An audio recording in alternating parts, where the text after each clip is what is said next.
We are housed in the historic 1887 Eldridge Street Synagogue, which was the first grand synagogue built by Eastern European Jews in the US.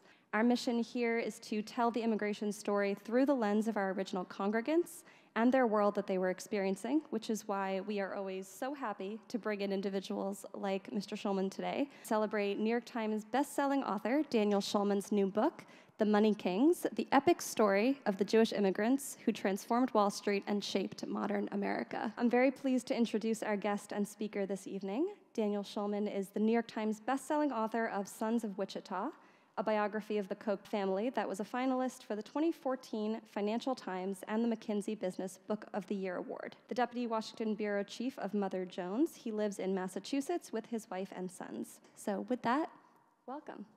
What a privilege to be speaking to you in this historic venue, and a very appropriate one given the subject of my book, which is about the legacy of some of the 20th century's most important German Jewish financial dynasties. Now, these families worshipped uptown at Temple Emmanuel on Fifth Avenue. Emmanuel was more than just a synagogue. It was a monument to the ascent of the German Jewish elite in the United States. Eldridge Street, where we are now, was a monument of its own, and that was a monument to the rise of the Eastern European Jewish immigrants who, in the late 1880s, around the time that this synagogue was built, were starting to come to the United States, and New York in particular, in droves, fleeing the Pale of Settlement. Now, there was a somewhat uneasy relationship between uptown and downtown, between the Germans and the Eastern Jews. They spoke different languages. They often adhered to different types of Judaism, with the Germans gravitating toward the more liberal tenets of Reform Judaism, and the Eastern Jews often adhering to the more rigid tenets of Orthodox Judaism. The Germans were wealthy, powerful, politically connected. The Eastern Jews, many of whom had come here with little in the way of money or resources, were none of those things. And they crowded into tenements in this neighborhood where we are right now. Ideologically and culturally, these two groups had very, very little in common. Yet these two spheres, uptown and downtown, were nevertheless tethered. As Jews, they were bound by a proud but sad history of dispossession and displacement. They had a common goal of finding refuge in a world that for centuries had provided no quarter, a world that had expelled the Jews from successive countries and empires, from England, from Spain, from France, a world in which they were banned from most professions and shunted into those vocations considered too lowly or outright forbidden for Christian citizens, such as tax collecting and money lending. And then they were despised even more for holding those jobs. They had found refuge in the United States, but even here, the future was uncertain. And so the Jews of uptown and downtown were thrust into an uncomfortable partnership. They were in it together. Now, there was a man who bridged both worlds. He was the unelected but undisputed leader of American Jewry. He was one of the most famous financiers of his time, not just in the US, but internationally as well. And he presided over a philanthropic era unparalleled in modern American history. I'm speaking, of course, of Jacob Schiff, whose lifetime was sometimes known as the Schiff era, if that gives you a sense of the magnitude of his legacy. And in many ways, I think we're still living in the Schiff era. But let me paint you a quick picture of how he was viewed during his lifetime. On the day of his funeral in 1920, the streets of the Lower East Side, around where we are right now, were eerily quiet. The pushcarts that populated the neighborhood were shuttered, as were the storefronts, many of which had placards placed in the windows that read in Hebrew and English, "The East Side mourns the loss of Jacob Schiff." Apparently there were some 10,000 of those placed around here. Hundreds of condolence telegrams had poured in from around the world, from world leaders and foreign dignitaries. In his own cable, President Woodrow Wilson lamented the loss of one of the nation's most useful citizens. Uptown, the pews of Temple Emmanuel, where the service was held, were filled with VIPs. The presidents of the Union Pacific and Pennsylvania Railroads, a current ambassador and a future one, mining magnate Daniel Guggenheim, Sears founder Julius Rosenwald, New York Times publisher Adolph Ox, James Wilson, who was the Civil War general who captured Jefferson Davis. These men were just the pallbearers.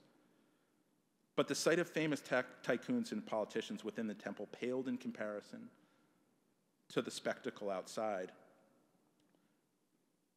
As Schiff's funeral procession traveled down Fifth Avenue, it was greeted by a crowd of thousands. Many of these people were poor immigrants who had trekked uptown to pay their respects to Schiff and who bowed their heads low as Schiff's casket passed by. After the service, this crowd joined the procession as it headed uptown en route to the Queensboro Bridge and from there to Schiff's final resting place at Salem Fields. Salem Fields is a remarkable place in case you have not visited, and I'm not sure why you would have cause to necessarily unless you enjoy walking around old cemeteries like I do. The cemetery is on the border of Brooklyn and Queens, and it was established 175 years ago by the Emmanuel congregation. You pass through the granite archway, and you're transported to just another world. The cemetery is filled with grand mausoleums featuring glass windows from Tiffany before the grave robbers stole many of those.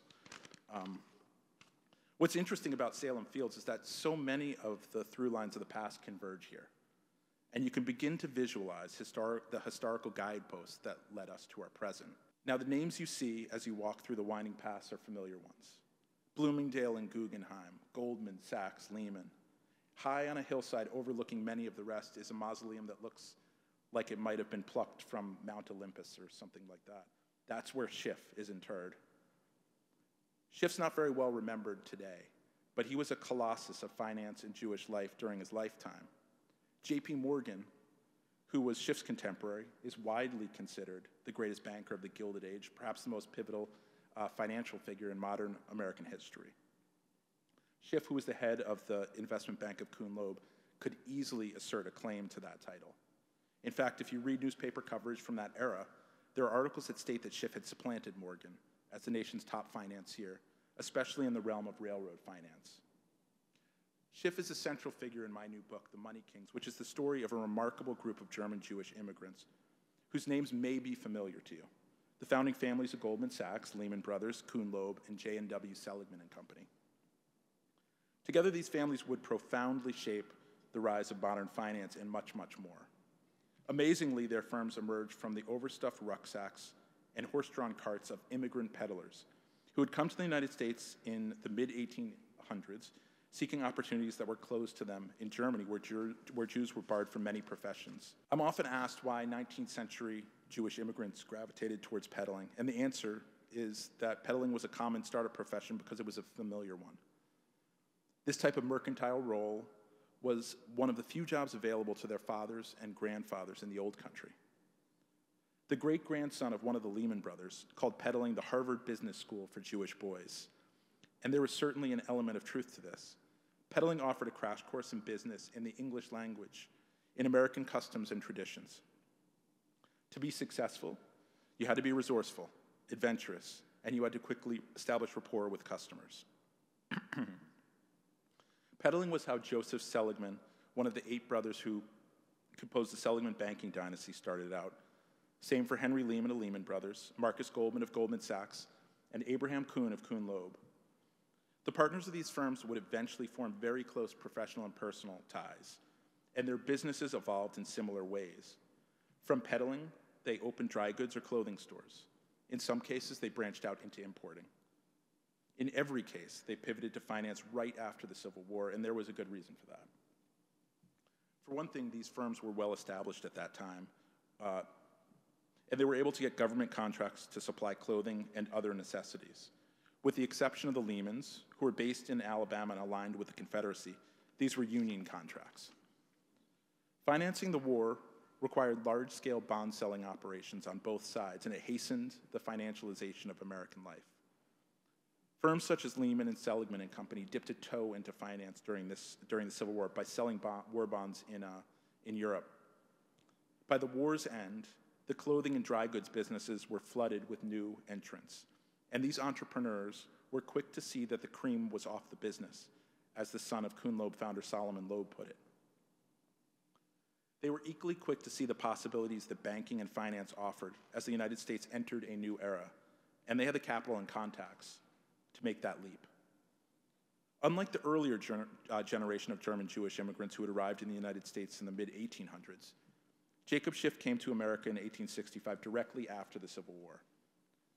He did not arrive by way of steerage like Joseph Seligman or the Lehmans. He hailed from a prominent family in Frankfurt's tight-knit Jewish community, and his family tree was populated by businessmen, religious scholars, and other prominent citizens.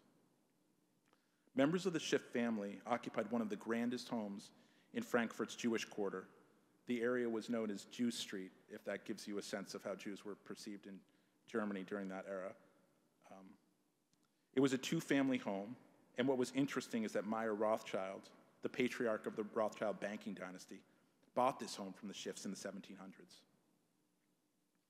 Before Schiff was 20, he had co-founded a brokerage and had plunged into railroad finance. He would soon marry into the Kuhn and Loeb banking dynasty and very quickly became its most important partner. Over the next 50 years, he piloted Kuhn and Loeb to the very top strata of American and international finance, and his only real equal on Wall Street was J.P. Morgan. Schiff channeled hundreds of millions, perhaps billions of European investment capital into American industry, especially the railroads. One of his signature feats was the turnaround and restoration of the bankrupt Union Pacific railroad system. But he was also a banker to iconic 20th century companies such as Western Union and Westinghouse. He played a vital role in transforming the United States from an emerging market into an economic superpower. The orbit of German Jewish dynasties that Schiff occupied also played a vital role in the development of the modern economy and the policies and institutions that undergird it. Paul Warburg, who was Schiff's partner and brother-in-law, was one of the architects of the Federal Reserve System. When he came to the United States in the early 1900s, the U.S. still had no central bank, which placed us in the minority among the major world economies. Our currency was inelastic, meaning that it didn't expand or contract based on supply and demand. This led to frequent financial panics and bank runs. Warburg led the push to create a central bank, and he served on the first Federal Reserve Board. Edwin Seligman, who was the son of Joseph Seligman, was a Columbia University economist who was integral to the effort to ratify the 16th Amendment, authorizing a federal income tax. He was one of the intellectual forefathers of progressive taxation, on which our tax system is based. Then there are Henry Goldman and Philip Lehman, who were childhood friends whose fathers had co-founded Goldman Sachs and Lehman Brothers. Together, they formed an alliance between their family firms to underwrite the type of consumer and retail businesses ignored by the top investment banks. J.P. Morgan and other major investment houses concentrated largely on railroads and industrial concerns whose share value was pegged to their physical assets. But Goldman and Lehman believed intangibles, such as future earning power and goodwill, in other words, customer loyalty, the power of brand, that sort of thing, could and should be factored into share pricing. They wound up helping to pioneer the modern IPO. Sears and Woolworths are just a sampling of the many household name businesses that grew and thrived as a result of their financial innovation. But the legacy of the financial dynasties I write about in my book, who in those days were sometimes dubbed money kings, went far beyond finance.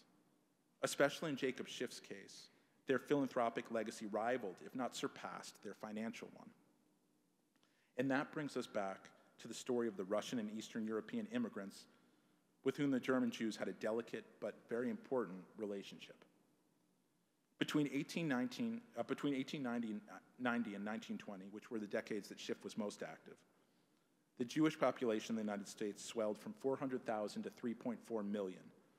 These immigrants were fleeing increasingly oppressive living conditions and flare-ups of mob violence targeting Jewish communities, and these were often abetted or just ignored by the local authorities. The immigrant would have no greater champion than Jacob Schiff. But one thing that I found in my research that was interesting about him was that in the early 1880s, when these waves of immigration began, he was initially opposed to the idea of creating a dedicated aid group to assist Jewish immigrants. Had anyone even heard of a religious or ethnic group creating an immigration organization to help solely their own people? He said this proposal smacked of sectarianism, those were his words, and he worried about how it would be perceived by the wider public. Eventually, an organization known as the Hebrew Immigrant Aid Society was founded, and Schiff did play a prominent role within this group. But the episode was fascinating because it highlighted this core tension and worry among German Jewish leaders over the image of the Jewish people. And Schiff and his allies, of course, were not wrong to be wary. The deluge of immigration predictably caused a nativist backlash. Politicians began stoking fears of disease-carrying foreign criminals who were stealing American jobs and contributing to the moral and cultural decay of American society. Any of that sound familiar? This debate really hasn't traveled far in 140 years, to be honest with you. For years, Schiff and his fellow philanthropic stewards beat back nativist efforts to block Jewish immigration. To ensure these new arrivals would not become a burden on public resources, Schiff and his allies essentially struck a bargain. They would shoulder the weighty obligation to take care of their own, and this is what they did. They poured millions into efforts to help Jews in the US and abroad, job training programs, schools, hospitals, English lessons. Schiff helped to found and fund organizations that provided these services and much more. Not only did he and his fellow Jewish philanthropists anticipate the immediate needs of the new arrivals, they paved the way for their rapid Americanization. Now, this philanthropy wasn't entirely selfless. There was a self-interested aspect of it.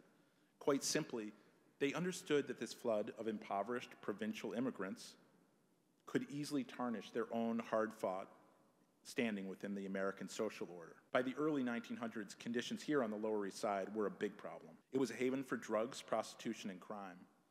Jewish gangsters and criminals who had names like Jaime Hundred and Stiff Rivka ruled these streets. Things came to a head when New York's police commissioner wrote an article stating that 50% of the city's Jewish population were criminals. This wasn't true, but that didn't make it any less alarming or dangerous. The response to this by Schiff and his allies was remarkable, and it was telling. They hired a detective to penetrate and basically map out the landscape of the criminal underworld on the Lower East Side. And they partnered with the police to target and prosecute these criminals and basically purge criminals from this neighborhood. Their attempts at image management were visible elsewhere too. For a time, the German Jewish philanthropic stewards attempted ill-fated schemes to deflect Jewish immigration from New York City and into the more sparsely settled parts of the country. One of Schiff's signature efforts was called the Galveston Movement. It sounds a bit outlandish today, but the idea was to prevent immigrants from even setting foot in New York by routing them directly to Texas, and from there to locations in the interior. If you can't understand why some of your Jewish relatives ended up in, say, Missouri or somewhere like that, now you know. There were many skirmishes between German Jews and the new arrivals, and resentments over the somewhat haughty and paternalistic posture of the Germans toward their brethren existed for generations. If you hail from an American Jewish family with Russian or Eastern European roots, as I do, there's a very good possibility your American story would not have been possible without them. There was also a tragic aspect to the story of the Money Kings. Schiff and his allies believed that they were on the cusp of a new era, one in which ancient prejudices and stereotypes were receding. And they had been diligent about trying to stamp out anti-Semitism wherever they saw it. But not only would anti-Semitism come roaring back in new and virulent forms during the early 20th century, but Schiff and his friends would figure prominently in these conspiracy theories that persist to this day. One thing that really amazed me while writing this book was just how much modern anti-Semitism traces back to just one person. You probably know him as America's foremost automaker, but Henry Ford was also, and perhaps more consequentially, the nation's leading purveyor of anti-Semitic conspiracy theories and lies through his Dearborn Independent newspaper, which over a period of 7 years and 92 issues attacked Jews for everything you could possibly imagine, from financial panics and wars to wrecking American baseball and the popularity of jazz music, in fact, which it claimed was a Jewish creation that was leading to moral degeneracy. The Dearborn Independent reached a huge audience in the United States. It was one of the nation's most widely circulated papers. But if that wasn't enough, Ford's operation collected these articles in 4 volumes called The International Jew, the world's foremost problem. Not just a problem, but the world's biggest problem.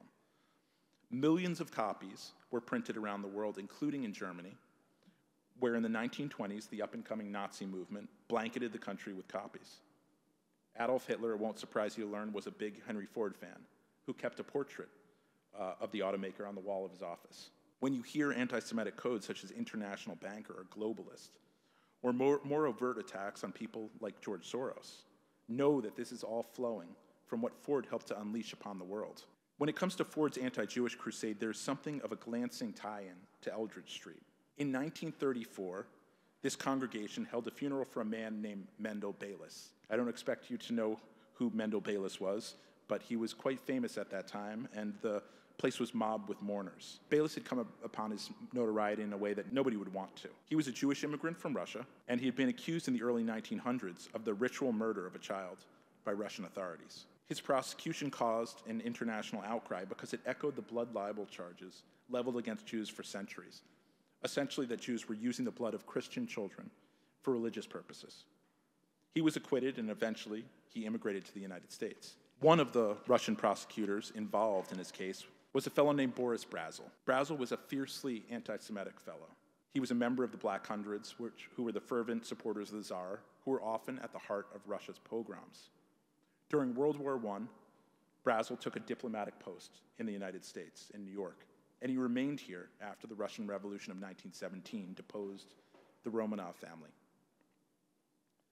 The United States was in the midst of the first Red Scare, and Brazel began working for U.S. military and intelligence, investigating what he considered the most subversive element of all, the Jews.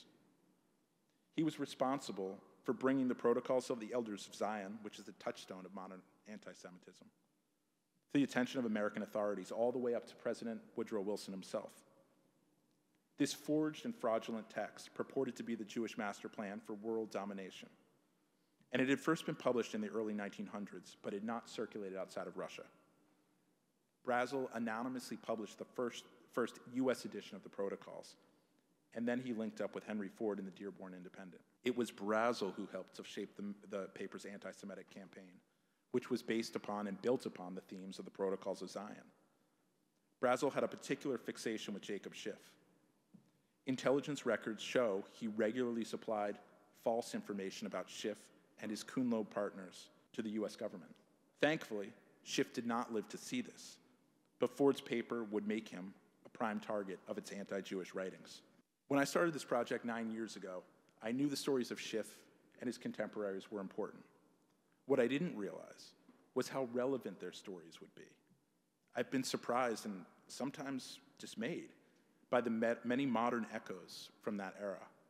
Sadly, anti-Semitism too is on the rise, and the world of over a century ago seems closer than ever. Thanks.